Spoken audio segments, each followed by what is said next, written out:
The story begins with the introduction of Erin Rithers, the daughter of the Marquis family.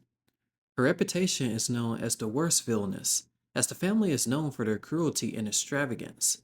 However, the reality is different, as when we look into the past, we see Erin being disciplined by her stepmother. With cuts and bruises on her arm, she would inform Erin that she must become the embodiment of nobility, though this wouldn't be for good intentions. From there to the present, the mistreatment would continue, though when arranged with the second prince, life would take a new turn until he would eventually fall to his demise. The public would immediately begin to point fingers, blaming her reputation that caused not only the prince, but the people around her to die. These rumors would begin to affect Erin deeply, as she would blame herself to these circumstances. Suddenly, a sword is driven through her by a mysterious person stating, the madam informs you that your family will join soon enough. With the murder of Aaron, we are now taken to the modern world, where she is reincarnated. Retaining her memories with things different in her second life, she kept things neutral. Then, we move to the third life. Reborn as a sword master into a knight family, Erin begins to wonder why her life keeps repeating, along with her memories intact. That is, until the next life turns out to be her first life as Erin Rithers, though this time she doesn't plan to live the same way. That said, Erin Rithers would return at the age of 20, days before arriving at the academy. Once there, rumors will already circulate about her engagement with the second prince. Although arranged, the people believe Erin was behind the reasoning, not to mention her transfer to the Department of Swordsmen didn't help her case. With the public already seeing her as a villainess, she reassures her attendant that she would be fine, knowing her stepmother was behind these said rumors. She knows that this battle has to be done alone, as any involvement would endanger the people she cares about. Now arriving at the dorm, putting on her uniform, she begins to wonder why her stepmother Cornelia would abuse her, only to later have her killed, as seen with her first life. Concluding that someone might be behind this, she receives a visit from her brother Karen Rithers, who is against the idea of her joining the Department of Swordsmen. With the appearance of Karen Rithers, Erin would begin to reminisce about a time when their bond as siblings was at its peak during childhood. Like the rumors, Karen would believe that her presence in the department is due to seeing the second prince, and would inform her to switch after the evaluation today. Though noticing the wound on Erin's hand, concerned about this, Erin would quickly brush it off and would proceed to state that she has class to attend to. Regarding the swordsmanship department, this area trains knights for monster subjugation missions and acts as the last stronghold of the Empire. That said, as Erin would enter the class, she would be met with many gazes, with a crowd wondering how she could wield a sword. She would come across the second prince, to whom Erin would be relieved to see him again. Moments before her arrival, we move over to Derek Afterin. The request he finds absurd has to do with the involvement of Erin transferring to the sword department. Although her father has gained a reputation for protecting the front lines, he finds it odd at his request for her transfer as well as the engagement for the second prince, Ferdinand. The rumor has it that the Marquis' wife would share her concerns of Erin taking her own life if she isn't engaged to the second prince, which led to the events currently. With Derek convinced that Erin only wants his title, she would arrive, which would move us into the present. Though Ferdinand would not believe in the rumors, but what is shown through his own eyes. However, as the two would meet, Erin begins to wonder if getting involved with Ferdinand would put him at risk. Contemplating her first life, she hesitates to speak, and with negative thoughts chiming in from the past, she would leave. Now moving over to the training grounds, instructor Edward Flawn is given the basis of the evaluation for the beginners class. Erin would recall taking an interest in learning swordsmanship during childhood, but would struggle due to Cornelia's interference. That said, Philip, a person of royal status, would begin to taunt Erin, believing she was here due to the rumors. However, this method wouldn't work as Erin is not afraid when called up for demonstration. Knowing that her body isn't yet fit to lift the sword, what makes the difference is that she once lived as a sword master during her third life, which means her understanding of it allowed her to wield mana in perfect control. Moving over to Kieran, he is currently undergoing lessons in a different class. Thinking of his encounter earlier with Aaron, he would catch wind of the results of the evaluation, as well as Aaron's name being at the center of it. With the completion of the evaluation, Philip would apologize. Acknowledging her performance with the sword, he would ask for a truce, to which she accepts. Now, making her way towards Prince Ferdinand, she would speak with him in private. Ferdinand would take notice of the wound from Aaron and would inform her to get it treated after their discussion. That said, Aaron would bring up the topic of the subjugation mission and would inform Ferdinand not to interfere if her name is added to the list. Moving over to Derek, Amon, Lilia, and Karen, they would be discussing an event that is monitored by the seniors of the advancement class. Beginners would take this opportunity to gain experience during the subjugation mission, and with word spreading on Aaron's performance during the evaluation, the group would acknowledge her skill, deeming it a nice opportunity to have Karen and Aaron working together. Though Karen would be against this, the conversation is cut short by Lilia, who humors this but quickly lets her resentment be known regarding Aaron, as she believes Aaron is the cause of her brother's death. Karen, seeing this as a rumor, would be challenged by Lilia, who would ask why people deemed it true. With silence from the others, tension rises until Ferdinand breaks the noise upon arrival. He would confirm that Aaron would participate in the subjugation, to which we move over to her, as she recalls the casualties from the mission. Karen would sustain an injury, losing his arm in the process. However, Lady Asili, the former lover of Ferdinand, would die during the subjugation. This would weaken the relations with the Duke, as Ferdinand was given a choice to save either of the two.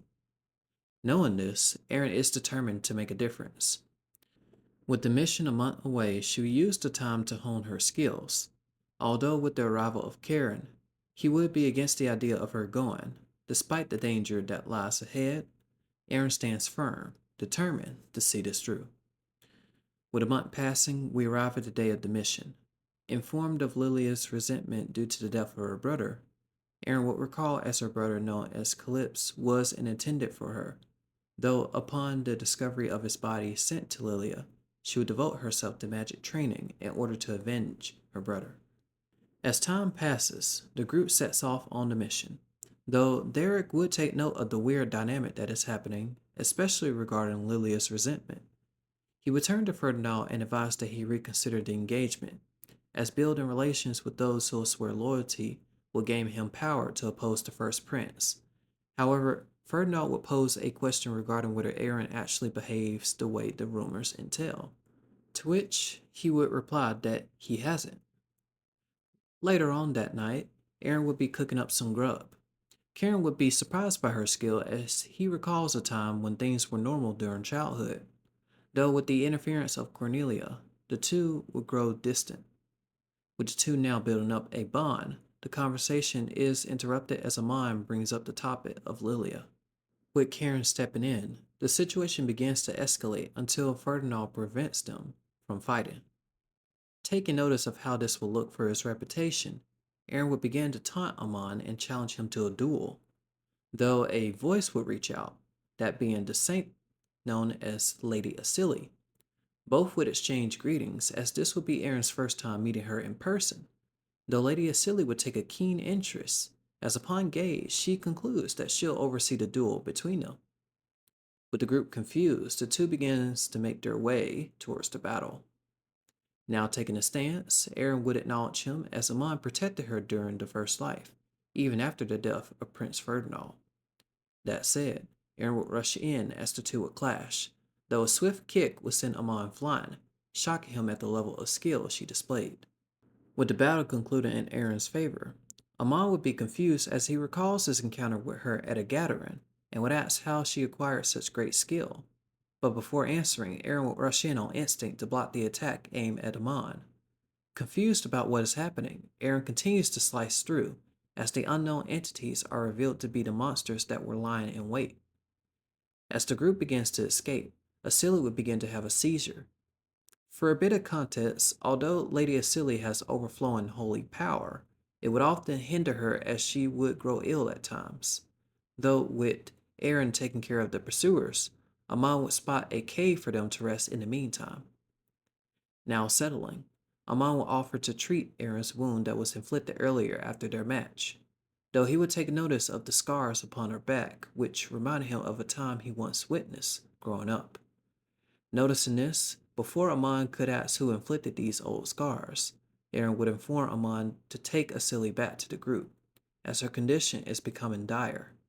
Offering to act as a decoy, Amon would be against this, but pleading that this is the only option, Amon would listen and take Asili with her.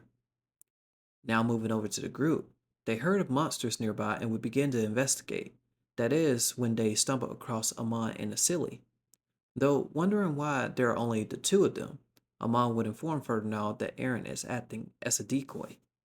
Now moving over to Aaron, she would recall events of her third life. Monsters within that world existed as an everyday occurrence, where fighting was a necessity.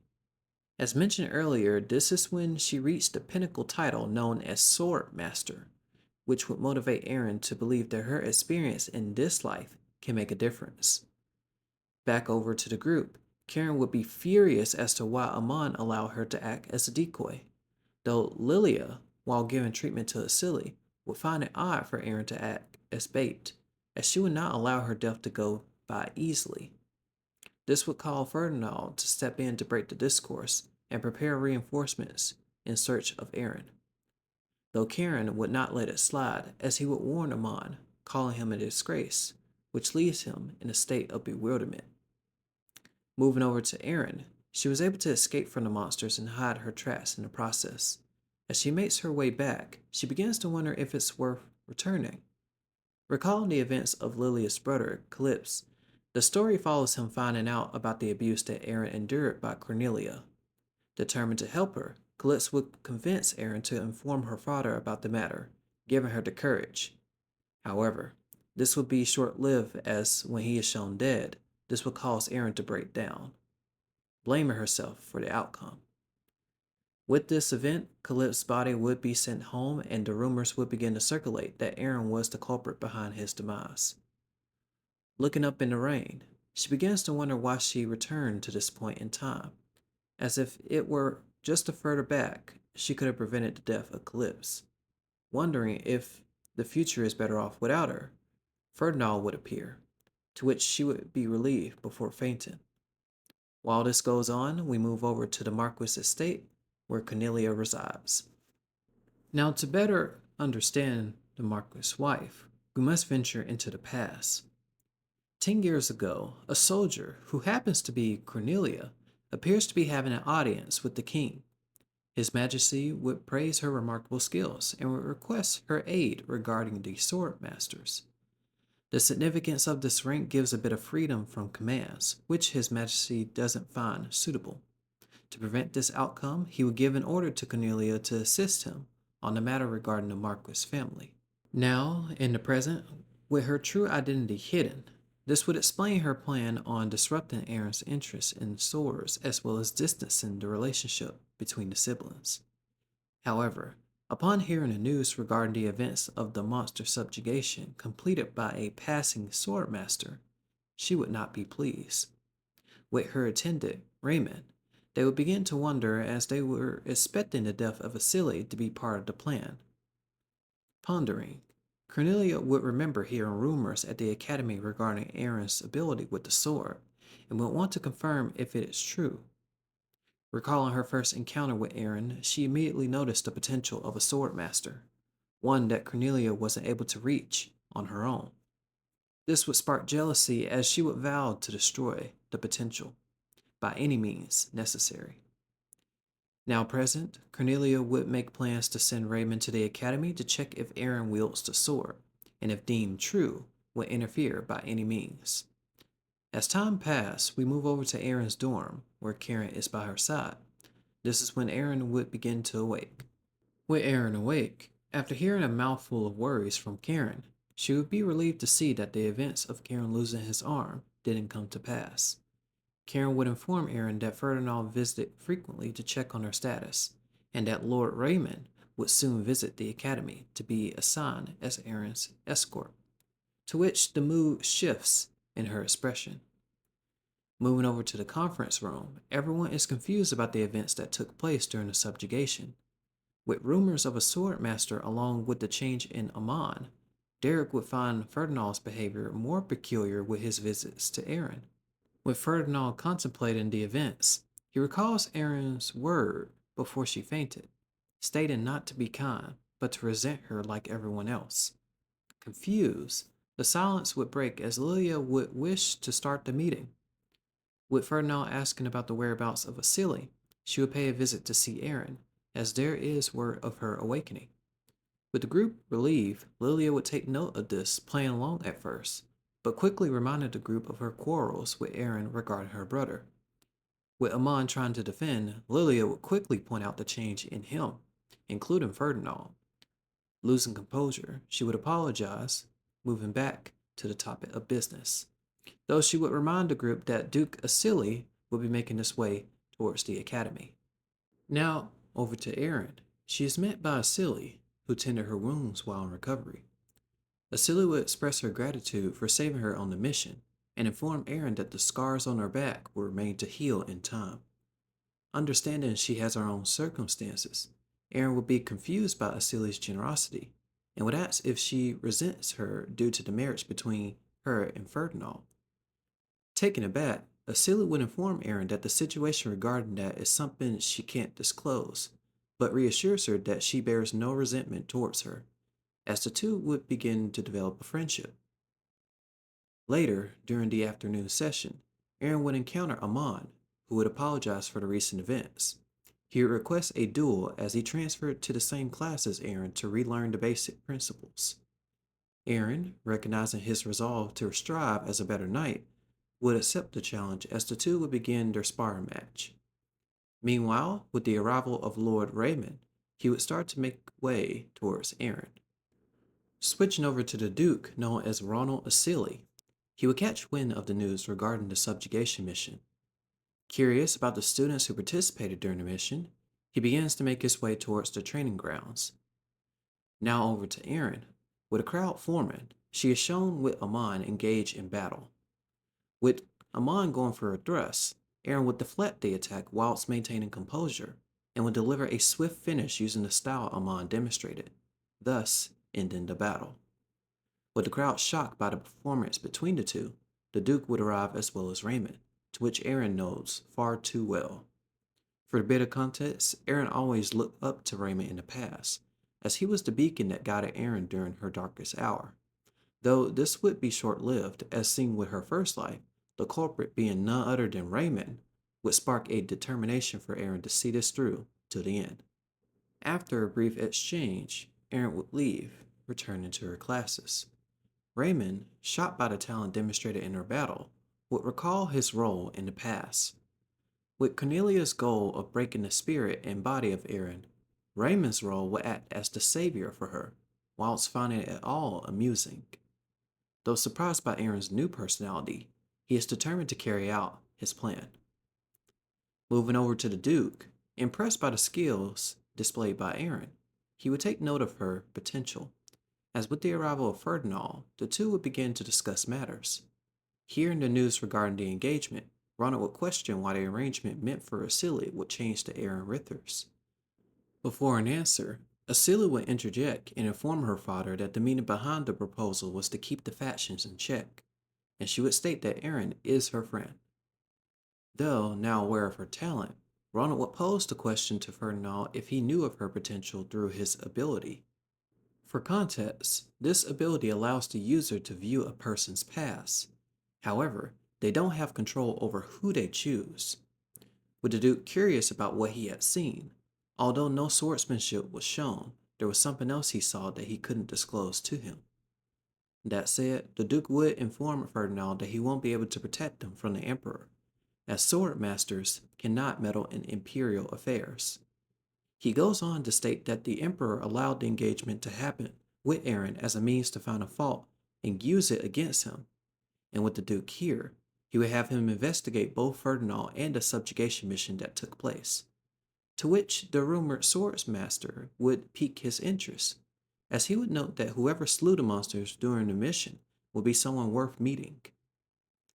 As the night reaches its peak, the group would depart as the Duke would express his gratitude for the protection of his daughter, though Ferdinand would credit Amon and Aaron as they contributed to protecting the Silly during the event. Later that night, Ferdinand would begin to recall the past. 3 months ago, we are introduced to Ferdinand Retzia. Although born from a concubine, his presence among others demonstrates royal status. By his side would be Lady Asili, as the two had known each other since childhood, though this would cause the public to mistake them for a couple, to which the two would use this opportunity to sign a contract to prevent a power struggle and to protect Ferdinand from the Emperor. Though while the two would discuss the importance of this role, this is when the word regarding Aaron would step into the picture. Now at the ball, this is when rumors would begin circulating about the engagement, as the Emperor would approve of this narrative, which causes the public to see Aaron as the villainess. Upon first encounter, Ferdinand would disregard the public's opinion and treat Aaron well. Suddenly, his ability would activate as he would enter Aaron's past to find her weeping in the corner. Finding it similar to his own, he would be brought back to reality, and upon seeing her expression due to the public, he would lift her spirits, to which Aaron would thank him. Afterwards, Ferdinand would begin to think of the rumors around Aaron, with names such as witch and villainess. In reality, he would come to find that those rumors are far from the truth. Though, before we continue, there are a few things we need to address regarding the Emperor and Ferdinand. 1. The Emperor doesn't like him. 2. His siblings don't like him. And 3. Ferdinand's mother was a saintess of a holy kingdom. And recalling the meeting between Cornelia and the Emperor, when there is too much influence and power in the eyes of the Emperor, he seeks to destroy it, thus taking her in as a concubine, and she would later pass away due to illness. When you constantly have to look over your shoulder for survival, the lifestyle of Ferdinand is far from the public's view. That said, even with the situation, his interest in Aaron would begin to develop as he would notice her daily visits to take care of a cat. Witnessing a side that isn't shown to the public, this will encourage Ferdinand, as regardless of the rumors surrounding Aaron, she finds the light that grants her happiness. Though this would be short-lived, with the cat's mysterious death, the light grows dim. Since that day, a month would pass. As rumors of Aaron would continue to circulate, Derek and Ferdinand would begin discussing matters of loyalty, as Ferdinand would ask him simply why he would follow him, despite the dangers that lie ahead. Derek would ask whether he needed a reason. This will also apply to Aaron, as Ferdinand at first would try not to get involved with her, but after the engagement, he became grateful, as he could protect her this way. And upon their first encounter, he developed an interest in wanting to know more about her. Now, back to the present, with Ferdinand believing the rumors aren't true about Aaron, he begins to think of an opportunity to meet with her. 2 months later, the two would meet. Aaron would inform Ferdinand of the mission they are both participating in and would discuss ways of working together. Raymond, nearby, is unable to listen in on the conversation, but confirms that Aaron is skilled with the sword. Recalling his conversation with Cornelia, this upcoming mission is set up not only to take out Ferdinand, but also to break Aaron's spirit by using the Prince's death as a tool. That said, Raymond would begin setting up a plan to ensure an accident occurs during the mission. As a few days would pass, the group would set out for the mission. The task is to subjugate the wolfsmen and rescue the refugees. These creatures are far more powerful than ordinary knights. Thus, the Emperor assigned a sword master, Count Leon, to meet up with the group at the rendezvous point for assistance. While the group settles, Amon has been taking note of Raymond, who was assigned as Aaron's guard and would find his behavior rather strange. As the night draws near, Aaron and Ferdinand will go for a walk. While walking, Aaron begins to ponder her thoughts. In this life, she doesn't want to put Ferdinand in danger. Even with the engagement, Ferdinand didn't show resentment towards her and was treated well. This brings Aaron to inform Ferdinand of annulling the engagement, stating this was something they both didn't want, as she would begin making her leave. With Ferdinand shocked at the decision, we would find Raymond eavesdropping, though he would soon be found by Aaron. Questioning the reason for this, Raymond would state it was for her safety and his duty to guard her, though Aaron wouldn't find that convincing. With his sword currently drawn, Raymond would quickly sheath it. As the two continued, Raymond informed Aaron not to trust anyone, including Ferdinand, as the two had recently just met. Aaron would recall a moment in time where she once trusted Raymond, but with the betrayal that stayed with her no matter the lifetimes, she noticed towards the end he didn't show sorrow or guilt, even if he was following orders. With Raymond sensing the hostility, he would suggest they return to the camp, to which Aaron would agree. As the two passed through the lake, Aaron begins to remember this area. Originally, an attacker pushed her into the lake, and this caused trauma for Aaron as her trust in people grew dim. But now knowing who the true culprit was, she would quickly show Raymond that she isn't the same anymore. Seeing the danger, Raymond would reach for his sword, but Aaron would swiftly cut off his hand, relieved that he truly hasn't changed. With Raymond confused at the situation, Aaron would proceed to grab him and ask the reason as to why the Marchioness would order him to hinder her progress with the sword. Raymond, feeling as though he is facing death, would try to win Aaron over by pinning the blame on Cornelia, stating he was following orders. Using this method, as well as knowing Aaron since childhood, he plans to utilize what he's been doing since the beginning. However, Aaron makes it clear to Raymond that he will die by her hand, as she delivers the final blow. Meanwhile, at the camp, Ferdinand would return but would inform the group that he can't find Aaron, which leaves everyone confused. Explaining her disappearance, Aaron would make her presence known as she comes out of the tent and explains she returned to camp, telling Ferdinand not to worry. Later that night, Aaron would recall her final moments with Raymond, stating that there is no turning back. Even with this, Aaron intends to see this through, and if anyone tries to harm those she cares for, she would gladly play the role of a villainess. As the group begins to make way the following morning, Karen would ask the whereabouts of Raymond, to which Aaron wouldn't know. Seeing that his horse is gone as well as his tent, the group would decide he had urgent business, as Raymond is a high-ranking knight. Amon would be relieved seeing that his character just didn't sit well with him, not to mention recalling the scars that were inflicted on Aaron, could only deduce that it was done by someone on the inside of her residence. That said, with the group prepared, they would begin making their way. The journey was long, with a few battles and terrible storms, as 10 days would pass as they would discover an inn to settle in.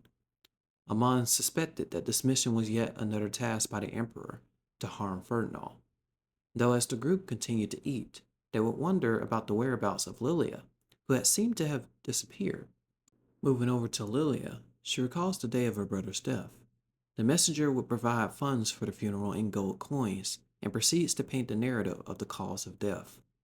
Still, determined to avenge her brother, she vows to return the pain tenfold towards Aaron.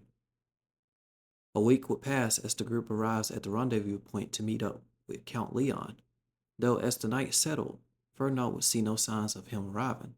Concluding this was set up by the Emperor, Ferdinand would suggest returning. However, Derek would point out that there are spies within, and if we return empty-handed, the blame will fall on him as well as the knights. Therefore, the two would begin discussing plans and will create a search party to investigate the Wolf Tribe territory. As time passed, one of the groups would return injured, stating that Amon and Lilia were kidnapped by the Wolfsmen. Aaron would note this, as with the changes of events, things were bound to be different moving forward. Determined to rescue them, suddenly a spear would have its sights aimed at Ferdinand, as Aaron would dive in to save him from the attack. Drawing their attention, the Wolfsmen would have arrived, and with everyone in defensive positions, the battle begins. With a total of 10 Wolfsmen, Ferdinand would give everyone orders to fall back. Aaron would use this opportunity to lure the wolves in order for the injured to escape. Now with their sights set on her, Ferdinand would take notice of this and would proceed to go after her, informing Derek to keep his promise. With Karen attempting to go as well, Derek would stop and inform him that treating the injured comes first, as before this, Derek was entrusted to protect the group should anything happen to him. Moving over to Aaron, the Wolvesmen were clearly no match as she would easily defeat them. though she would leave one alive to deliver a message. As the wolfmen scurried off, Ferdinand is currently tracking their movements and notices they went deeper into wolfmen territory. Before venturing further, he would soon encounter Aaron, to which she would ask the reason for his presence here. Relieved of her safety, Aaron would tell him to turn back, as she is planning to rescue the others alone. Surprised, Ferdinand would not plan to back down, as he would suggest they go together. This would surprise Aaron, as Ferdinand isn't aware of Aaron's capabilities as a sword master, and expected a different answer to convince her to return. Nevertheless, agreeing to go together, Aaron would remind Ferdinand of his status as a prince, and that his safety is the utmost priority, to which he understood. As the two began to set out deep into the night, they would pass a few wolfsmen, slowly making their way towards the camp. Ferdinand would suggest replenishing their stamina before continuing forward, to which Aaron would agree. While on break, Ferdinand would ask the reasoning behind her going to save Amon and Lilia, to which Aaron would respond that she must repay a debt. Curious about his reasoning, Ferdinand would state that he couldn't leave his comrades, including Aaron, as many sacrifices were made to protect them, though this time he wouldn't stand by and watch another one happen. As he began to look at Aaron, he would sense a familiarity towards her, and would state that it feels as though I've forgotten something very important. To which this would surprise Aaron, as she would wonder if he looked into her past with his ability. This was something she knew of later in her past life of his ability, but more importantly, she would wonder what he saw. Whether it was a bit of her first life, or even the past lives she's lived. She would worry if he would see the tragic future of his death from the first life. Ferdinand, seeing her expression, would be taken aback until the two both sensed something, as Ferdinand would have had his guard up and sliced with the sword, to which it was a harmless rabbit. Checking back with Aaron, the two would lock eyes as Ferdinand would recall something. After the subjugation mission, Aaron would gaze at Ferdinand differently from the public. Being used to the eyes of admiration as a prince, Aaron's eyes were filled with sadness towards him, which made Ferdinand drawn to her. Now present, Aaron would apologize, but Ferdinand would ask Aaron the reason for her to break off the engagement, as he couldn't put it into words what emotion lay behind her eyes, as he would state he wished not to break off the engagement. Aaron, surprised by the statement, would begin speaking until they both would hear the sound of wolfsmen chasing after one of the refugees. With him captured, the young boy would respond by attacking with fire, revealing he is a mage. Aaron would recognize him from her past life when the wolfsmen invaded the Empire, as it was rumored that a young mage was leading the invasion at that time. Looking to blind the boy, the two would rush in and deliver a swift attack, saving him in the process. With their attention towards Aaron, she would take her stance and make short work of the wolfsmen, which impressed Ferdinand, though wanting to maintain her current life to prevent Cornelius' interference. Aaron knows that to save the others, she must reveal her strength to do so. Looking to see how Ferdinand will react, he would deduce that she has her own circumstances in hiding her strength and will focus on getting the child to safety. But before that, Ferdinand's ability would activate as he would receive information on how much value the leader of the wolfsmen has on the young mage. That said, as Ferdinand figures out a way to track down the others, Aaron would know the whereabouts of Amon as she is tracking his mana. This level of skill is only something a sword master could learn, which would shock Ferdinand, as he would begin to wonder if she has reached that level. Suddenly, the three are found by the wolfsmen who are looking for the child. Aaron would charge forth and would easily make short work of them. Ferdinand would see improvements in her skill, but would realize that she might have hidden her true abilities, as the two would defeat the wolfsmen. Understanding that everyone has a past, he only hopes that Aaron would one day share her story. However, Ferdinand's ability would trigger as he is taken to a scene in Aaron's past, as the abuse Cornelia is inflicting on Aaron unfolds. The scene shifts as Ferdinand sees Aaron trying to remain strong. Grasping the situation, Ferdinand begins to wonder what all of this means, as he would then encounter Aaron weeping over the loss of Lilia's brother Eclipse. Realizing all the rumors were a lie, suddenly the necklace around Ferdinand would react, taking him to a white space. Though in the space, he would see a wounded man, who happens to be himself. Confused at the situation, the man would whisper a few words, trying to make out his final words. He would hear, "Don't forget," as Ferdinand would be pulled back to the present. With Aaron telling him not to push himself, Ferdinand would remember the events he just witnessed from his ability and would at first try to say something. Though, given the situation and not knowing how to put these thoughts into words, he worries that revealing this information will only make things worse, to which he would dismiss the worries and proceed to check on the child. Erin, feeling that she revealed a lot of her skill, would ask Ferdinand to trust her, to which, to her surprise, she would find that Ferdinand does indeed. Meanwhile, at the Marquis residence, Charlotte, Cornelia's personal maid, would enter to report to her, asking the status of Raymond. Charlotte hasn't received word of him since the mission, though Cornelia would mention a dream she once had, but quickly dismiss it as that wouldn't be possible. Now, discussing the details of the mission, she is expecting Ferdinand's squad to fail at the hands of the Wolfsmen, as Count Leon wouldn't arrive due to being held up on the ship. Though the goal is also to be sure that Aaron doesn't make it out in one piece. In case things were to fail, the two would have a backup plan, as we would see Charlotte recalling her discussion with Lilia on getting revenge on Aaron, to which the two would utilize that opportunity. Now at the Wolfsmen's camp, we move over to Amon and Lilia. The two are trapped behind mana stone bars that prevent Lilia from utilizing her magic, and in terms of breaking those bars, you'll need to be at a certain level. To which the two would sit as they would begin to wonder if Ferdinand would arrive, though they would be surprised to find that Ferdinand and Aaron have come to save them. Running on short time, Aaron would cut through the mana bars, shocking both Amon and Lilia. As the group would make their escape, Lilia would notice the trail of the defeated Wolfsmen.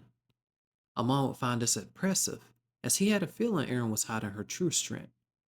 That said, he would mention to Ferdinand of the other refugees as the group would begin to make way. Moving through the forest, Lilia would come to a stop, as she would ask the reason why no one is questioning Aaron's abilities. Recalling the events of her brother's death, including the plans she had for her revenge, Lilia, in anger, would ask the reason for his death, questioning why you've attained this power, whereas you took everything. With no response, Ferdinand would apologize to Lilia for not noticing the pain she's been through, and would inform her that Aaron originally went out to rescue them alone. He would ask her to think on the matter if she really had anything to do with her brother's death, but before she could answer, a spear is aimed towards Lilia. Thinking this is the end, Lilia would notice Aaron trying to save her, which would leave her confused. Suddenly, Ferdinand makes it in time to move Lilia out of the way, only for the spear to hit him, leaving everyone, including Aaron, stunned. To which we would see the Wolfsmen were the ones who were aiming it towards them. Recalling her first life, Aaron had an encounter with Lilia. During this time, Lilia was known as the youngest fifth circle mage with a bright future. But as we know the story, this power motive was for revenge. This event was after the death of Ferdinand, as Aaron lost her will to live, accepting her fate. Taking notice, Lilia would spare her and would leave, never to return. Back in the present, Amon and Lilia are currently healing Ferdinand. Thanks to the help of the young mage, the spear was able to damage Ferdinand slightly, causing no fatal wounds. Aaron, feeling relieved of his survival, would quickly turn her attention to the wolfsmen who caused the action. Showing no mercy, Aaron would swiftly slice through them, realizing the feeling she has is no different from Lilia at the time. With the wolfsmen hesitant to attack, the leader would appear and would take an energy orb to increase his power. With this power, he would put himself on par with Aaron as he would close in to deliver a strike, though Aaron would quickly dodge the attack. Realizing his ability, the two would clash, sending a massive wind throughout the area. Seeing the battle, Amon would be amazed, but would worry due to her stamina in battle, to which we would see the wolf leader deliver a blow. Thinking the battle is decided, Aaron would have a plan as she would use this opportunity to deliver a fatal blow, defeating the leader of the wolves.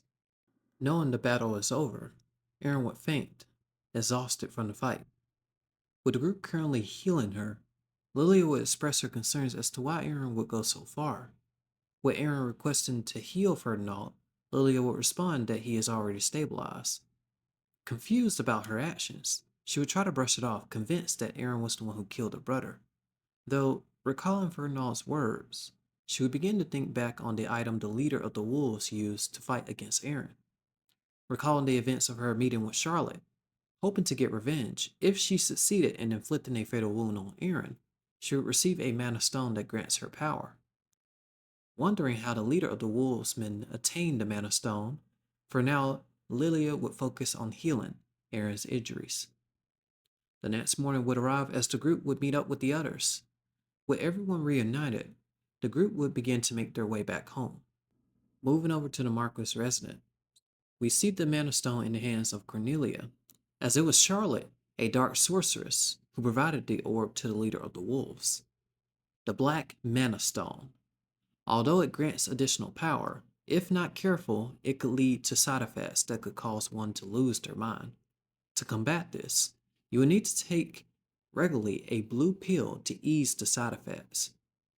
That said, discussing if Lilia is on their side, we see a mysterious figure who appears to be in the meeting with them. With a knock on the door, a letter would arrive from Ferdinand regarding the subjugation mission. This would shock Cornelia, as the contents of the letter would state the status of Raymond's disappearance and whether he is currently in the Marquis residence. With the figure stating that the plan has changed, he will reveal himself as the first prince, Ditrion Recia. With the group back at the tavern, Erin would begin to wake up. She would see by the bed that Ferdinand was asleep. Unsure of what to do, Lilia would arrive to wake him, to which Ferdinand would express his worries as he had waited for her to awake. Though with a comedic moment, Lilia would request to speak with Erin alone. Ferdinand would agree, but would request that both he and Erin could have a discussion when they arrived back at the academy, to which Erin would agree. Now with the two alone, Lilia would set up a soundproof barrier, to which she would tell Erin that she had seen her scars when helping her change. This would shock Erin, but Lilia would request to know her story, as well as the truth about her brother. Erin, recalling the events of the past, would remember the truth being dismissed by the public, and those who believed her words would suffer from it. Afraid, Lilia would plead with Erin, asking her to tell her the true story of her brother's death and who was behind it. After pondering, Erin would agree and would begin to explain the true story behind it all. After receiving the news, Lilia would be shocked. Erin, wondering if she believed her story, would also receive information regarding the Black Mana Stone that was offered to Lilia by Charlotte. Explaining the events of their encounter and receiving the news of her brother's death, she realized that their true goal was to target Erin in the first place.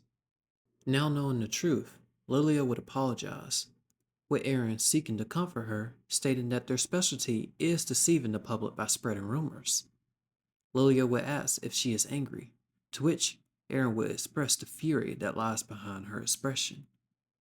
Lilia would note this, as she would explain to Erin that she previously wouldn't have had a good read on her emotions. That said, Lilia would raise the question as to why they would go so far as to use her and spread the rumors about Erin. She would also wonder about the Mana Stone that was shown and how Charlotte attained such an item. These questions would also have Erin curious, as Mana Stones are managed by the Imperial family and need authorization from the Emperor in order to use one. This, in turn, would maintain the proper balance even amongst the sword masters and mages. So for Charlotte to have such an item, it would raise questions. Though the important one is why Cornelia and Charlotte would go so far as to do this towards her. A question that has remained unanswered since the beginning. As time passed, Lilia would prepare to leave. With Erin wondering what her plans are moving forward, Lilia states that she is returning to the Magic Tower, as Charlotte wouldn't have access there to approach her. Before leaving, Erin would apologize to Lilia for not being able to protect her brother. Recalling the moments when he was serving her, she would state that he was a wonderful person to her. Now leaving, Lilia's expression would change as she is frustrated with the deceit that was done to her by Cornelia and Charlotte. A week would pass as the group would make way towards the academy. With the mission complete, Erin would return to her dorms. Hearing commotion outside, she would check on it to discover a man outside her door, looking to meet her. This person is the first Prince Knight, known as Roham. He would arrive to deliver a letter from Cornelia. After reading the contents of the letter that expresses her confusion about Raymond's disappearance, she would inform her that the first Prince, Dittrion, would arrive at the academy and she would soon be there to visit for Ferdinand's victory banquet. Aaron, knowing the intention behind this letter, would begin to crumble it up and toss it to the side. Confused as to why the letter was sent through Dittrion in the first place, she would recall Cornelius' influence in the social circles, as well as being related to the emperor. That said, Aaron would call out to Roham's name, to which he would respond as Lady Aaron, which breaks the basic etiquette in the department. The resident hall director would find the bickering amusing, though Roham, on the other hand, wouldn't agree. Seeing this aura, Aaron would be confused as it shows some similarities to the wolf leader that she fought on the mission. Looking to prevent the situation from escalating, Aaron would propose that the two have a spar. Now outside, picking her weapon, Aaron would recall Roham losing his title as knighthood. This event happened when he dueled with Amon and lost. Unsatisfied with the result, he would take out a real sword and proceed to wound him in the process. Now, after stating the rules and handing off the weapon, it would be caught by Dittrion, who has made his presence known. Dittrion would greet Aaron, stating that it's been a while since their last encounter. Aaron knows that both Ferdinand and Dittrion are fighting for the title of Emperor, to which Dittrion would grow curious as to what assisted her during the mission. Aaron replied that luck was on her side, though Dittrion, pulling Aaron close, would not be convinced and would point out the calluses on her hands. Aaron would then recall their first encounter. Seeing his appearance, she was filled with admiration. That is, until he witnessed her getting punishment from Cornelia, to which Aaron would seek help from him, but would quickly realize his true nature. That said, Aaron would swat his hand and restate her answer by replying that it wasn't luck, but skill that led her this far. This would shock both of them, as Dittrion sees the change within Aaron compared to their last encounter. Though this will only pique his interest, as it confirms the rumors about her change to be true, to which he would request to see her skill, though Aaron would state that she has a prior engagement to attend to with Ferdinand. Dittrion would change his request to a command. Moving over to the conference room, Derek would take notice of the change around him, including Lilia. He would also note Karen's behavior as he grew worried upon hearing that Aaron was hurt on the mission. Though the big question for Derek is hearing that a swordmaster has yet again appeared to help during their mission, to which everyone else would agree.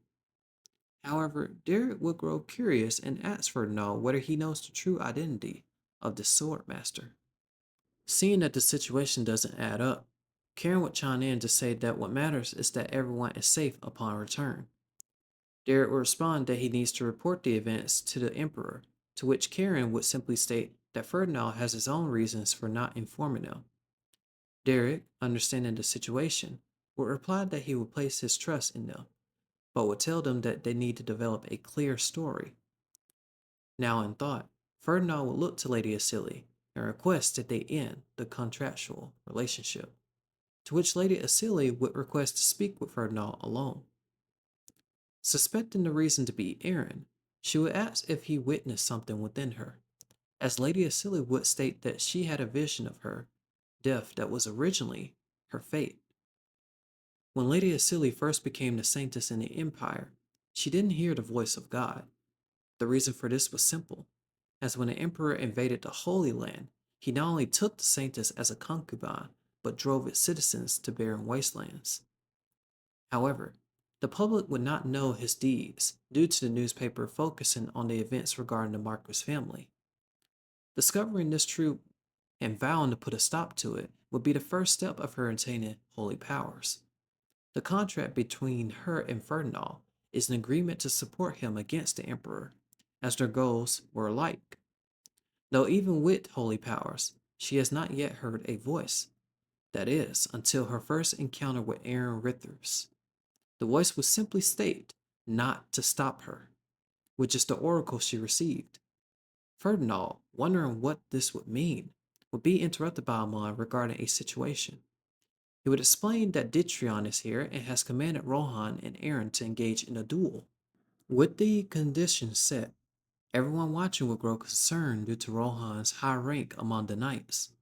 Aaron would also take note of the hidden knights placed by Dittrion, as he would approach her to request that she reconsiders her engagement with Ferdinand and come to him.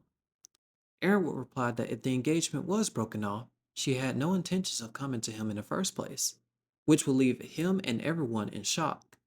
Of course, Dittrion would not be pleased with the answer, but before he continued, Ferdinand would step in to put a stop to the situation. Realizing it was Ferdinand, he would swat his hand away and exchange his greetings, informing him of his arrival at the academy to see the skills of Aaron. Though Ferdinand would state he had a prior engagement with Aaron, he would begin making his leave. Dittrion, noticing the change in Aaron since Ferdinand's arrival, would propose a bet to see who would win her over. He states that he has heard rumors of how Ferdinand cherishes Aaron, but would quickly remind him what usually happens to those he cares for. Aaron would be confused as to why Dittrion even shows interest in her, but Ferdinand would step in and threaten Dittrion that if any harm comes to her, he would not hold back. Dittrion would find this amusing and would note the change within Aaron, thinking that if she was chosen by the sword, it would explain the reason the Emperor tried to keep them in check. Still, he looks forward to it, as Aaron and Ferdinand would begin making their way. Moving over to the garden, thinking on the words of Dittrion, Ferdinand knows that Aaron can handle herself. Though worried, Aaron would call out to Ferdinand as the two would sit. Checking on her, Aaron would reply that she is fine, as Ferdinand would state really, as the two would share a brief moment. This would be cut short when spotted by onlookers, but Aaron would reply that Dittrion was no trouble, and would ask not to be protected due to Lady Asili. To which Ferdinand would realize what she meant and clear up the misunderstanding by explaining that they were in a contract relationship. This shocks Aaron, who feels her heart race, but she quickly dismisses it, thinking there is no place for her. However, Ferdinand would tell Aaron that she is nothing like the rumors and will once again ask to take back the words about breaking off their engagement. Aaron would begin to tear up, expressing the happiness she feels upon hearing this, as Ferdinand would pull her close for comfort. Surprised, Aaron would ask Ferdinand if he truly believes that she is not a bad person, as she explained the rumors and the reputation it could cause, even to harm him. Ferdinand would reassure Aaron that he never thought of her that way. He would tell Aaron that he plans to prove her innocence and to withdraw the thought of her breaking their engagement, which Aaron would agree. Though Aaron does recall in the past of Ferdinand succeeding in revealing the things Cornelia has done, though whoever was backing her remains unknown. That said, Aaron plans to ensure it doesn't turn out the same way. Moving over to the academy, we found Rohan being scolded by Dittrion. Thinking that he should be disposed of, Rohan pleads for his life, to which Dittrion will give him another chance, with the mission being to attain a piece of Aaron's hair. But before leaving, he would take out a black mana stone and inform Dittrion that his position could easily be replaced. The following night, Rohan begins his mission. The true goal is to leave a scar on Aaron's face before the celebration banquet. Now in the room, drawing his sword, he would reveal the covers only to find nothing there. Noticing this, a voice is heard as it appears Aaron was there and would ask the reason for his sudden visit. Rohan would reply that he has a message from the first prince to deliver to her, though Aaron would comedically point out the dagger he held in his possession.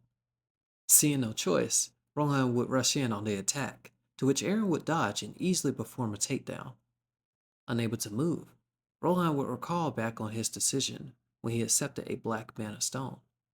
Thinking that this was an opportunity to increase his reputation, he would quickly learn of the side effects that come with it. Although there is a temporary cure, it is in Ditrion's position, and if you followed his orders, you'll receive one. That is the price of power. Though now in the present, Rohan would feel the side effects and begin to change. Aaron, confused, would quickly realize the situation as Rohan would warn Aaron of his mana turning berserk and would tell her to get away. Aaron, seeing this, would confront him and begin to purify, reversing the effects. The following morning, Dittrion would invite Ferdinand to sit with him for tea. Ferdinand would find the situation strange, though Dittrion would simply relish the moment, as he would go on to state that he looks forward to seeing and meeting with his fiancée. Thinking that the mission was a success, he would be surprised to see Aaron was completely and perfectly fine. Assuming that Rohan went berserk, he would order his knights to find him. Aaron, knowing the truth, would recall last night as Rohan would inform her that someone knew she would be chosen by the sword. Aaron, curious as to who gave him the Black Mana Stone, will find out that it wasn't Dittrion, but the Emperor who handed it to him. Rohan would continue to state that he heard of her through the Emperor. Recalling the moments, he knew that Aaron was chosen by the sword, but wanted to suppress it. This would shock Aaron, as she would be confused as to how he knew, but would realize that the Emperor was the one who may have been behind it all since the beginning. Rohan would come to respect Aaron, as despite the Emperor's interference, it didn't stop the birth of a sword master within the Empire. Though the condition for Rohan would begin to worsen, Aaron would try to help, but Rohan would inform her that his mana was shattered, and soon he would turn into ash. Before that, Rohan would share his final words to tell her something important, as we are now taken back to the present. As the two would begin to leave, Dittrion would find this uneventful, as he would wonder why Aaron was completely fine. Concluding there might be a swordmaster within the academy, a knight would inform Dittrion of the arrival of Marchioness Cornelia. Meanwhile, Aaron and Ferdinand are planning to visit the temple. Once there, they would meet with both the child and Lady Asili. With the boy excited to meet with Ferdinand, Asili would exchange greetings with Aaron. She would ask if her injuries have healed since the mission, and would be curious as to why she hasn't visited her for further treatment. Aaron would state she worries about Asili's condition of fatigue if she used too much divine power. Ferdinand would hear this and be surprised that Aaron hasn't received treatment, and would lift her, requesting that she accepts it without feeling burdened. Surprised by Ferdinand's action, Asili would reassure them both that healing won't affect her. Feeling embarrassed, Aaron would recall her dream last night of her and Ferdinand spending time together. With the dream so vivid, it kept her awake throughout the night. Not knowing what to do, she would notice the group together, feeling almost left out, though the boy would walk up to Aaron and request her to give him a name. Asili would further explain that ever since she saved him from the mission, he wanted Aaron to choose a name for him. Although in doubt, Aaron would name the boy Baham, to which he would love it. As time passed, Asili would heal her and would ask Ferdinand to escort Aaron back. Encouraging the two to take a scenic route, Asili cheers them on, noting Ferdinand's expression earlier that he genuinely likes her. Now, moving over to Dittrion, he would be speaking with Cornelia and discuss the events of how Ferdinand returned unharmed.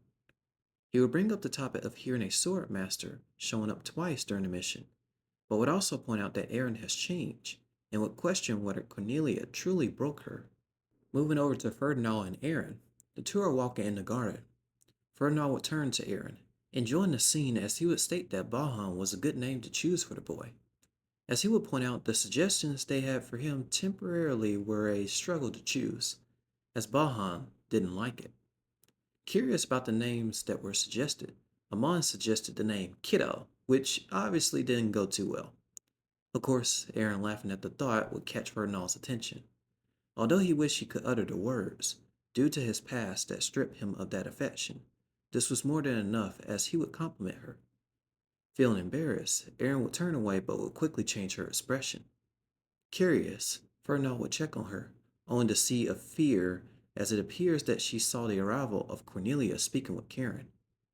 Aaron would recall the voices that would begin to flood into her mind until the two would lock eyes.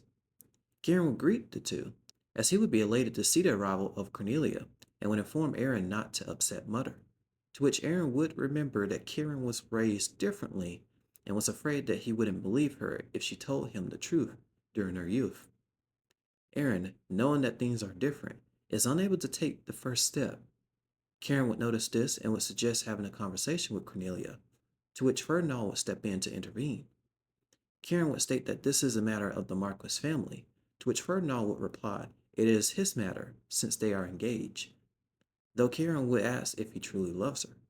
This would catch Aaron off guard, as she would start to feel a bit embarrassed, though hoping to see what answer is given.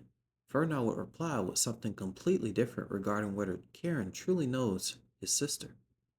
Feeling a bit down by the answer, Karen would be confused as he only knew the narrative of Aaron upsetting Cornelia, though would take notice of her expression. Reading the room, Ferdinand would take Aaron to leave as they would greet the Marchioness another time. Calling out to Aaron, feeling that she wanted to reply, she wouldn't answer, which would leave Karen puzzled. Cornelia would believe that she had upset Aaron, to which Karen would reassure her that it was more likely due to their prior engagement. Cornelia, noticing the change within Karen, would request a favor from him in order to meet up with Aaron separately. That evening, Aaron and Ferdinand would walk towards the dorm. Knowing her past regarding Cornelia, he wonders the number of burdens Aaron has to take on during the course of her life. As when recalling his conversation with Asili, she would guess the oracle that she received relates to something more that Aaron hasn't revealed, which makes Ferdinand wonder. That said, as the two would arrive and give their farewells, it seems that they both had more that no one to say. Moving over to Karen, he would begin to feel something is off, as the favor Cornelia requests is to have Aaron meet with him at the night garden. Though Karen wouldn't be there, still, he would overhear a conversation in the conference room and would begin to hear Amon and Lilia discussing Aaron's scars and how Karen wasn't able to notice them. Lilia would also point out the rumors that turned out not to be true regarding her brother, but would shock Karen as he would hear that the scars came from the Marchioness Cornelia. This would cause Karen to open the doors and specifically ask about the situation regarding Aaron's scars, along with the involvement of Cornelia. The following night, Aaron is out in the garden as Karen rushes to her and checks her arm to see the scars were indeed there, which would shock Karen. Recalling back to the scene, at first Karen wouldn't believe the words as Aaron mentioned earlier that it was Cornelia who raised him, to which he would confront both Lilia and Amon, though Amon would strike him and would proceed to ask him to find out the truth himself, which takes us back to the present. Karen would realize all along that he never knew the truth and would apologize to Aaron, as the two would have a moment. As they both settle in the dorms, Karen would inform Aaron of the meeting that was a setup to meet with her mother, though would be surprised that Aaron already knew the plan. This is when Aaron would go into details of the methods their stepmother would use to deceive others, and would ask Karen if he believes her. Karen would take a moment to think and would ask properly if Mother was the one that abused, but Aaron would cut right there to answer yes. She would go on to explain the rumors that were not deemed true, and how their mother would do this but make sure the scars aren't noticed in public. This would shock Karen, though Aaron would show him something else that was received by their mother for the upcoming banquet, to which the both would look to see the tacky dress that was selected. Karen would realize that the dresses that were selected over the years weren't of her own choosing, as this was also a tactic by Cornelia to put the public against her. As the conversation continues, Karen would ask Aaron why she hasn't told him the truth about it. Aaron would reply with that he was simply raised by her, and that telling the truth could possibly put Karen through the same abuse as she went through, which was something Aaron wouldn't allow to happen. As Karen was shocked to hear this, looking to comfort Aaron, she would inform him that he must not show any signs of suspicion towards Cornelia, and to continue being the same as before. That following night, Karen is speaking with Cornelia regarding the reason why Aaron has arrived. Cornelia would state that this would have been a good opportunity to meet with her, though Karen would reassure the chance of them meeting again. As time would pass, Karen would feel conflicted, and he would find it difficult to see Cornelia the same as Aaron has throughout her life. Though Karen would quickly remember Aaron's story of what she received from Rohan in the final moments before he died. Taking us back to the scene, Rohan would inform Aaron of the Emperor's dislike towards the increase of sword masters and wanted to suppress them, starting with her. Though this wouldn't stop as the Emperor wanted to control his knights as puppets using the dark magic as we know from earlier. Though this news would be nothing in comparison with the reveal of Cornelia being a knight in disguise using dark magic. This, of course, would remove any doubts of Aaron's words from Karen, as he would excuse himself for the night. Moving over to Aaron, there is a knock on the door which appears to be Karen. He would ask Aaron not to wear the dress as he plans to buy her one for the upcoming banquet. That said, a week would pass as we are now in the banquet hall. As Cornelia is conversing with the nobles, their attention is drawn towards what appears to be Karen and Aaron entering together. Of course, this would capture everyone's attention, as they would like the new style that suits Aaron, though Cornelia wouldn't like this one bit, as this would be the first time that Aaron didn't listen to her, as the crowd is amazed by Aaron's attire. Feeling a bit nervous and recalling events in the past, those worries would disappear as Lilia, along with the group, would arrive to greet them. This would shock Aaron and reassure her that she is not alone.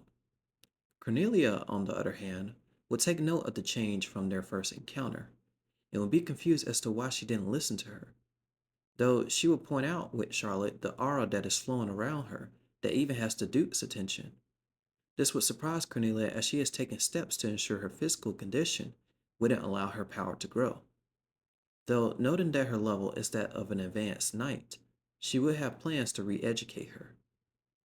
Moving over to the group, Acelia would greet Aaron, stating her dress looks great, and she would be curious as to how she got one on time for the banquet. Aaron would reply that it was the help of Karen, as he arranged Aaron's maid to assist in helping her put on the dress. Amon, taking note of this, would give Karen his props, though Acelia would be curious if Ferdinand asked to escort her to the banquet, to which Aaron has received the letter but wanted to go with Karen and meet him there. Though the gossip doesn't stop, as two nobles would be surprised to see the two conversing and would begin taunting Aaron, stating the tacky dress reputation won't go away. To which Lilia was not having it, as she would focus on the glass as it breaks and would tell Aaron not to worry about their remarks. Aaron would thank her as soon as after the arrival of Prince Ferdinand would begin to make his entrance. Before his arrival, Ferdinand on the carriage would think of what dress Aaron would wear to the banquet.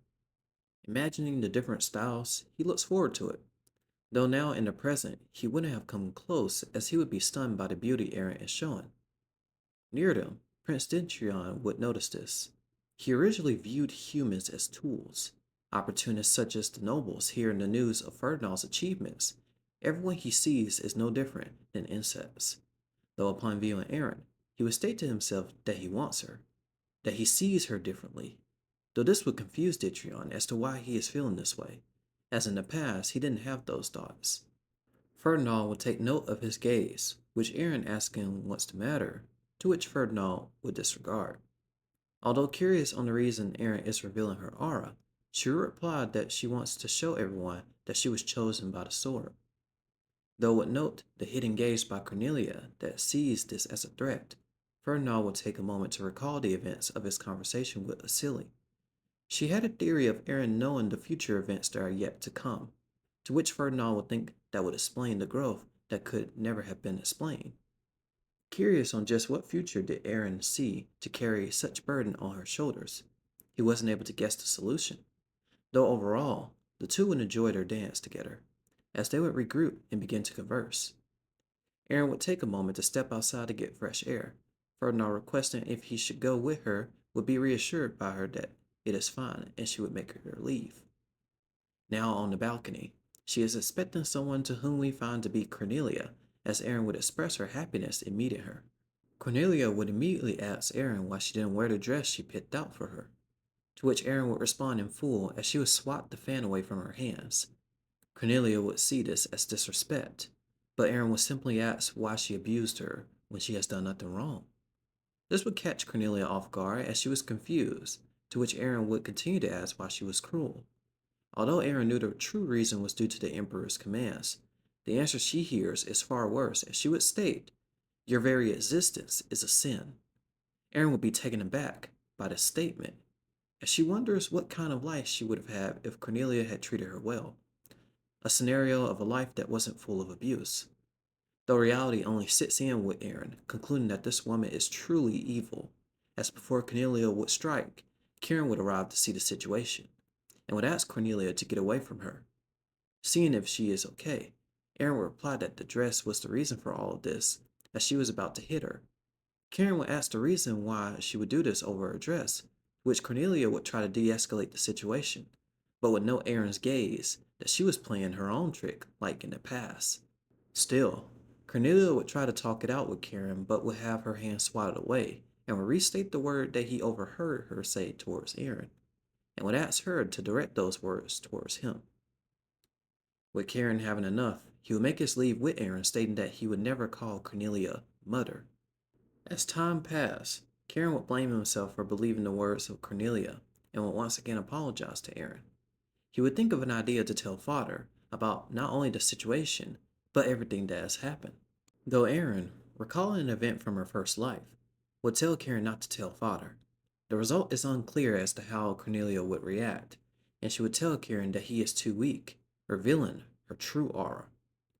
Karen would agree, knowing that this is a matter that Aaron wants to settle. He would begin making his leave to get Ferdinand. Aaron knows he means well, but doesn't want to drag others in her revenge. Moments later, it would begin to rain. This scene would remind her of the subjugation mission where she fought to hold off the enemies. This is also the moment where Ferdinand found her, to which now in the present, he would arrive as Aaron would hug him. She would go on to tell Ferdinand that no matter what, you must survive, even if you must discard everything. These words would trigger Ferdinand's ability as he is taken back to a point where it appears that Aaron is restating those words, coming back in full circle in the present. This would confuse Ferdinand as his ability only goes to the past, but this interaction between him and Aaron is something that never occurred. To which Ferdinand would ask Aaron if they had a conversation similar before, to which Aaron doesn't reply.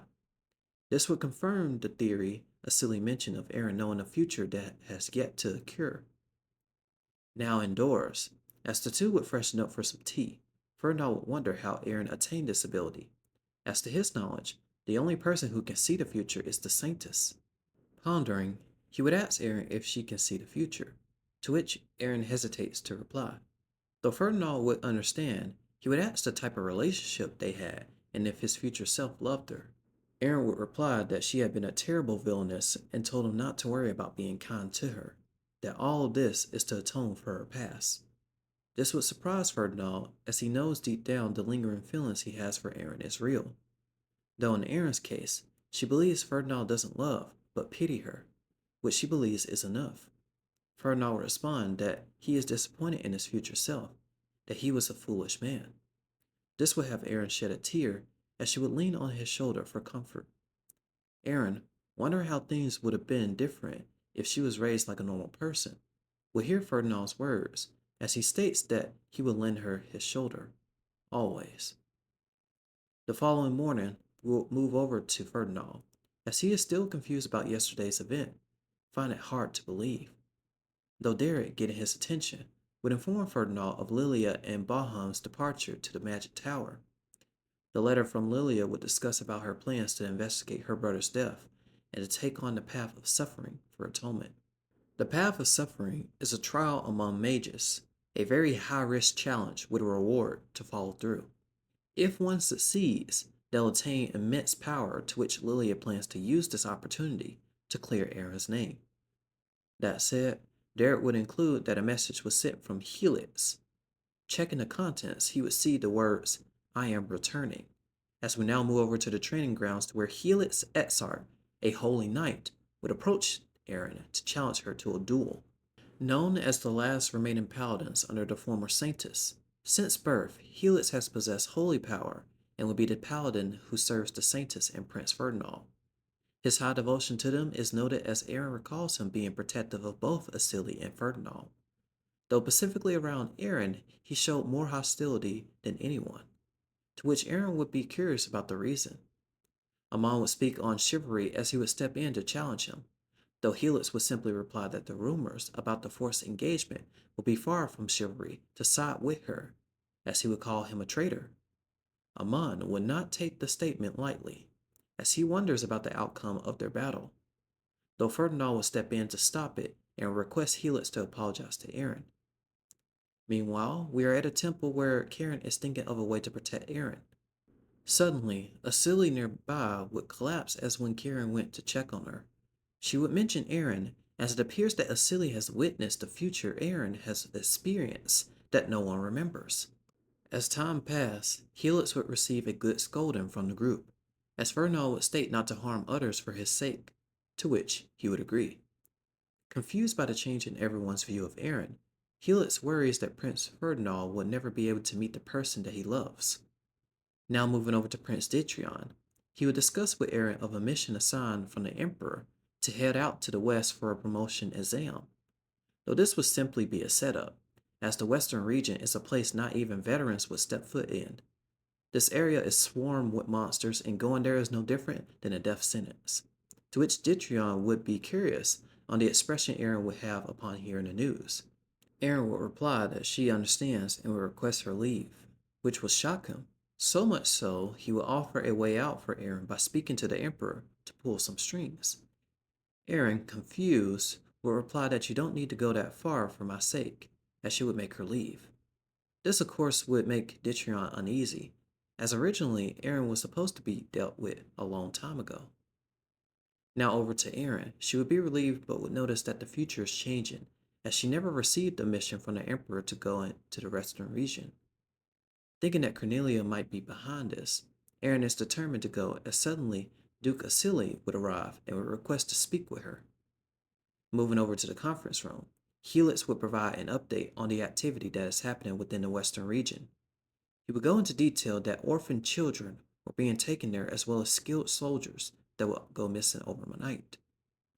Though the revealing part in all of this is that the Emperor is somehow involved in it. This, of course, would shift the room, as Derek, not believing at first, would ask Ferdinand if, as suspected, the Emperor is involved. Though Ferdinand would wonder as well, he couldn't put the pieces together in his involvement, as the question would remain where the children and soldiers were taken to. While the group ponders the thought, we are taken to the Duke and Aaron having a discussion over tea. Aaron would inform him that she plans to accept the mission given by the Emperor to head west, to which the Duke would find reckless. As in truth, when he witnessed her aura displayed at the banquet, he was amazed and wanted to take her in as a disciple, though he would receive news of the mission, which brings us back to the present. The Duke would warn Aaron that this mission wasn't meant to be completed, to which Aaron would reply that she could do it and would ask him to give her a chance. To which the Duke would agree and would give her a challenge to withstand his blade for 10 bouts. Now moving over to the Duke's private training ground, before they commence, he would ask Aaron about the intentions of going to the west. Aaron would reply that it is to protect someone, as she would recall the moment Helix went out to the west but never returned. In addition, it was the same for Ferdinand, except when he went originally in the past, he met his demise in the land of death. Now in the present, the two would commence as the Duke would start with an attack that would take Aaron by surprise, though she would successfully split it into two. The Duke would commend her, though would point out areas of improvement, as he would state to show your resolve with the sword. Meanwhile, we move over to the garden room, where we see Cornelia as a visitor appearing to be the Emperor himself will make his presence known. Exchanging greetings, they would discuss the events that have transpired and will move forward, granting Cornelia permission to purge the Marquis family. Cornelia would add that she also dispatched Charlotte to the west to ensure their plan is achieved effectively. As the Emperor would expect great things from her, he begins to make his leave. Moving over to Aaron and the Duke, he would be impressed as he would decide to kick things up a notch, as he would dash forward with immense speed preparing to deliver a blow. Aaron, just in time, would successfully parry the attack, understanding the intent behind the Duke's action. As Aaron would recall her time learning the importance of wielding a sword. The first was frustration, as her first life showed that nothing improved, though she would continue moving forward even under those circumstances. The second was deficiency, as during her second life there were many opportunities, but due to circumstances, only longing remained. The third was loss, as losing so many comrades in her third life, all she could do was swing her sword. Tens, hundreds, thousands, as it was all to fill the void. As now in the present, everything comes full circle, as she would withstand the 10th strike, completing the challenge. Moments later, Aaron would make her depart, as the Duke would be pleased with their battle. The following evening, Aaron would depart, heading west. She would run into Ferdinand and would request that she do this mission, and would promise to make her return. Knowing he couldn't stop her, he decides that he'll do what he can from his side of things. As we now move over to the Marquis' residence, Cornelia would greet the return of Lloyd Ritters, the father of Aaron and Karen. Now over to Aaron. She would arrive at a town with residents that were once driven there after the emperor seized the Holy Land. Though, arriving at a temple, within it we would switch over to Helix as he would approach his younger brother, Isis Etsart. A bit of context: Isis is a priest that resides in the West. His overwhelming holy powers will make him the next candidate as the Pope. That said, the two would discuss the status of the region as it is not looking good. Still, their objective remains, as Isis would be curious to ask if Aaron Rithers was the chosen one the former saintess foretold in the prophecy. As when we recall the past, we see Helix receiving the message from her stating, only that person can save Ferdinand. Though Helix wouldn't believe that to be the case, Isis would bring up the topic regarding the situation of the monsters attacking the area, as no matter how many monsters are slayed, they would continue to appear, and with the Emperor having some involvement with the engagement between Aaron and Ferdinand, he believes there is a motive for that as well. Still, due to the situation, they would have to rely on the one person to arrive that was foretold by the saintess. Suddenly, the doors to the temple will open as it appears to be Aaron, which would surprise the two as she would state she is here for the promotion exam.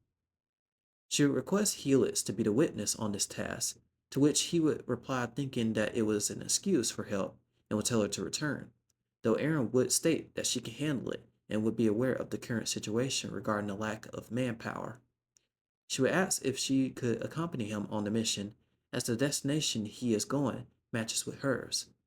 In addition, she would even present a letter of recommendation from the Duke approving her skills. As Helix would see that this letter was official, he would be surprised to know that the Duke approved her skills.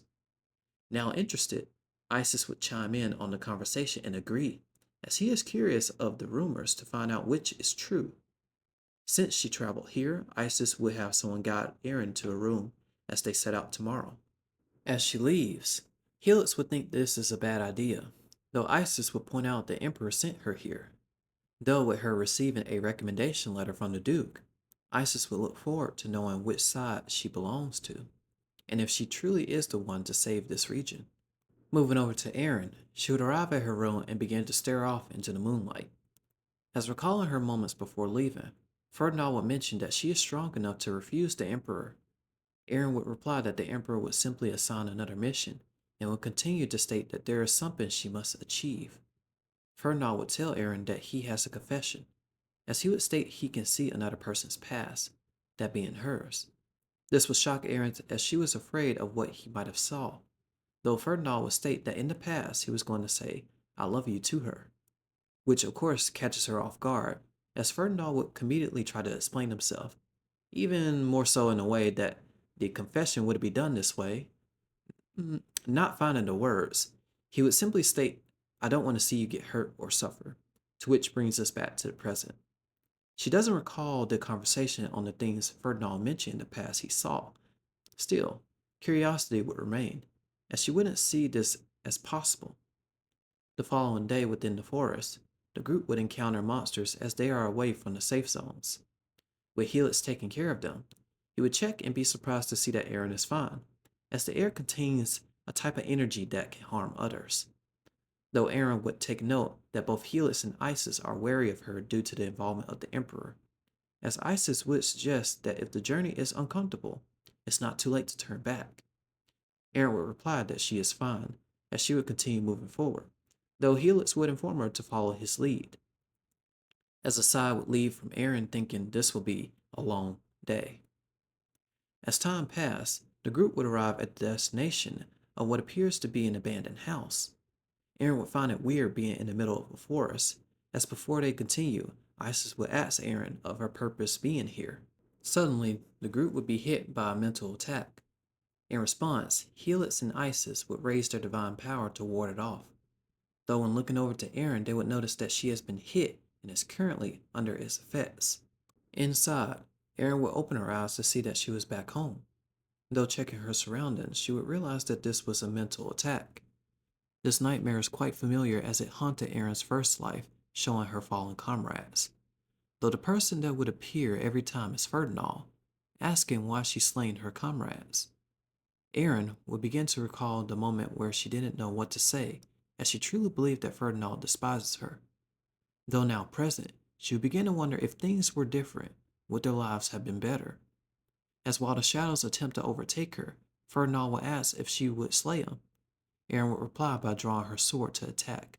Though on the outside, both Isis and Helix would be shocked to see that Erin has cut her arm to ward off the effects.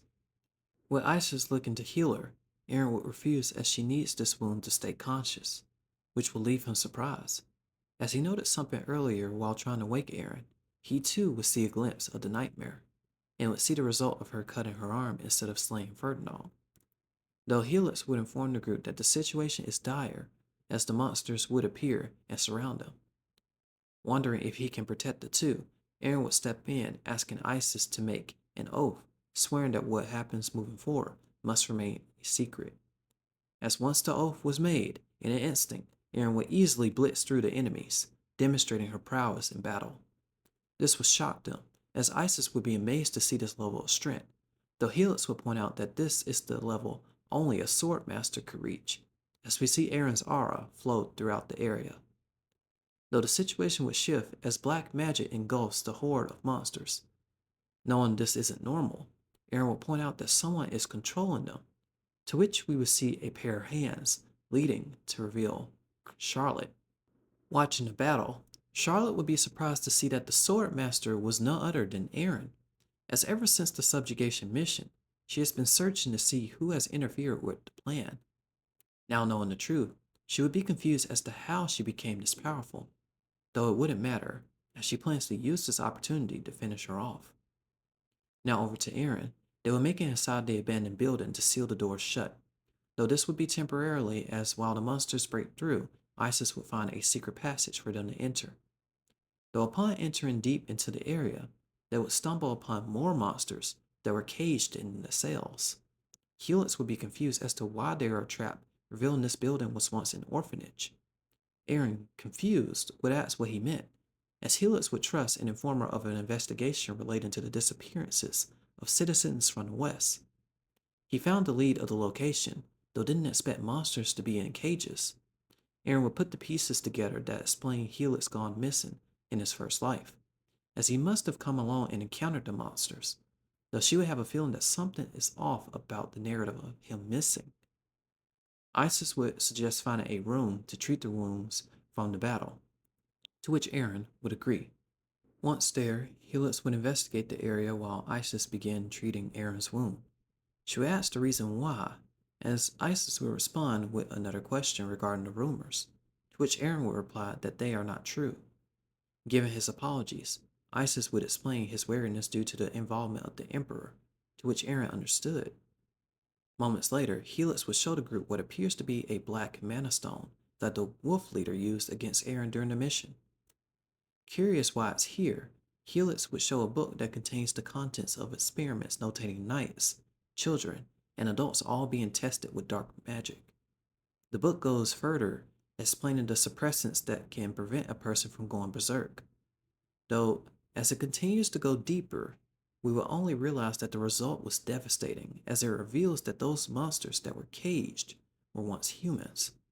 Isis will point out that long ago, there were experiments to test dark magic to strengthen the human body. At the time, there was a need for stronger soldiers, as sword masters were not as common, though at one point this practice was eventually banned as the side effects were too severe. Confused for the reason of its return, the pieces are now coming together for Aaron that would explain Helix's disappearance, the increase of monsters, and Ferdinand's death.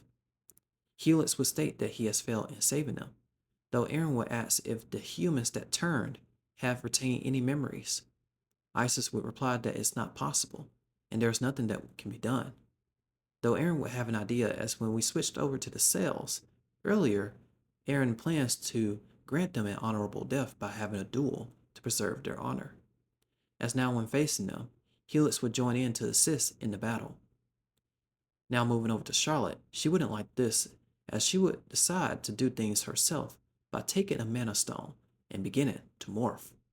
While Aaron and Helix battle, Isis recalls a moment when the former Saintess mentioned of a girl that Ferdinand would be fond of, to which now in the present, Isis believed that Aaron might have been the one, though suddenly a figure would appear as Isis would be attacked by none other than Charlotte, who has turned into, well, a Spidey, as she would hold him hostage. Aaron would be surprised to see her here, as Charlotte would state that you've ruined her masterpieces.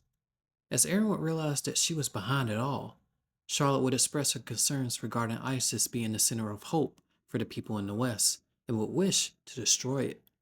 Helix would ask her reasoning for this method of act. Charlotte would reply stating, does she need a reason? As she go in depth of the people that were driven here to die after the war. Since they had no purpose, she uses this opportunity to experiment on others that simply had no use. To which she would turn her attention to Aaron of the Richters, and state no meaning is behind the sword for those you are granted an honorable death, including Calypso, Lilia's brother. This, of course, would shock Aaron, as Charlotte would explain he was the only person that stood up for her, though when given the choice to be on Cornelia's side, he refused to the very end. A rage would begin to build within Aaron, as Charlotte would continue to state that she was also behind all the rumors and deeds regarding her, as she would begin opening a portal to spawn more monsters. She would also include that the death of the kitten was all done by her as well. This would leave Aaron in a perplexed state, as Charlotte is enjoying the show.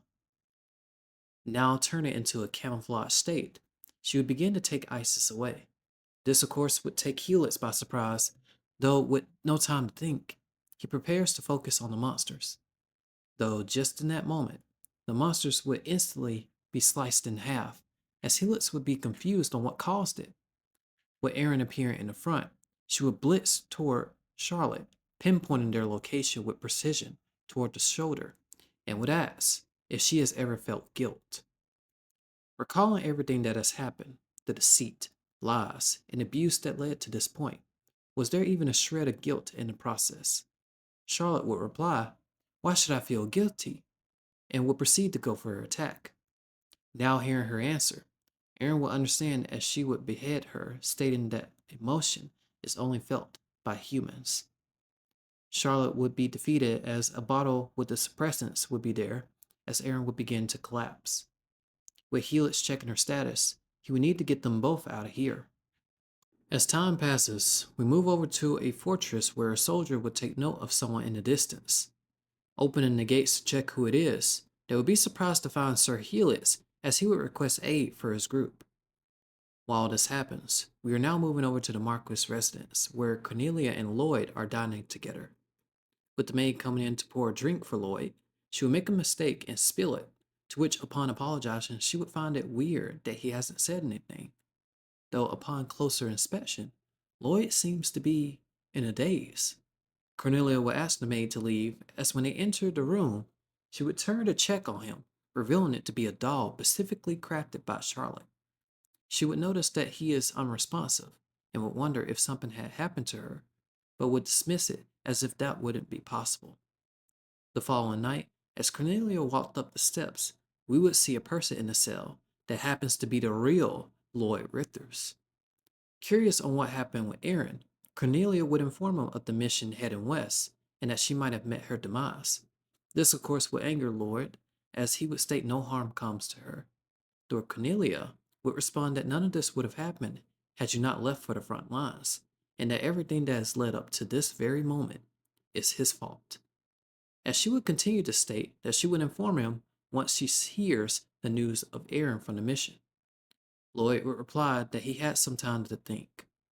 Recalling back the events when he was captured, and realizing the rumors regarding Aaron were Cornelia's doing, he always wondered how come she never reached out to him for help during the time, going through the suffering alone.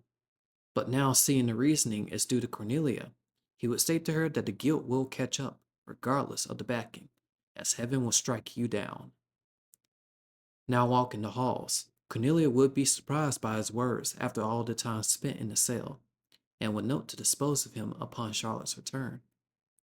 Though suddenly, the maid would scream as when Cornelia checked to see what was happening, she would state the Marquis has turned into sand, to which upon viewing the doll, Cornelia would realize that Charlotte has been defeated.